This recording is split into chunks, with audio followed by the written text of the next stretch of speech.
अस्सलामुअलैकुम प्यारे बच्चों, उम्मीद करती हूँ आप सब खैरियत से होंगे। चले से बच्चे अपना हरूफ तहज्जी से जुमलों तक का सफ़र की किताब खोलें।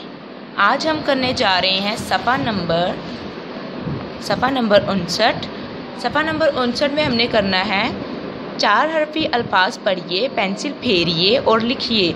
4 हरफी अल्फाज वो अल्फाज जिनमें 4 हर्फ इस्तेमाल होते हैं, जैसे कि द, अ, दा, द, ई, दी, दा, दी, द। वो 1 2 3 4, इसमें 4 हर्फ इस्तेमाल होकर हमने एक लफ्ज़ दादी बनाया है। इसको कहते हैं 4 हरफी अल्फाज।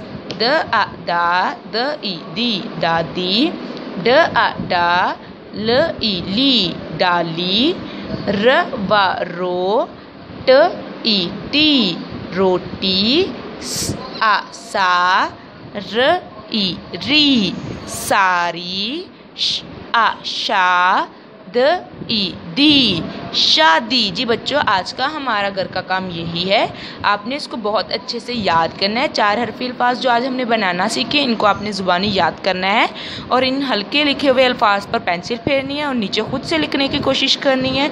अल्लाह हाफिज़, जज़ाकल्लाह।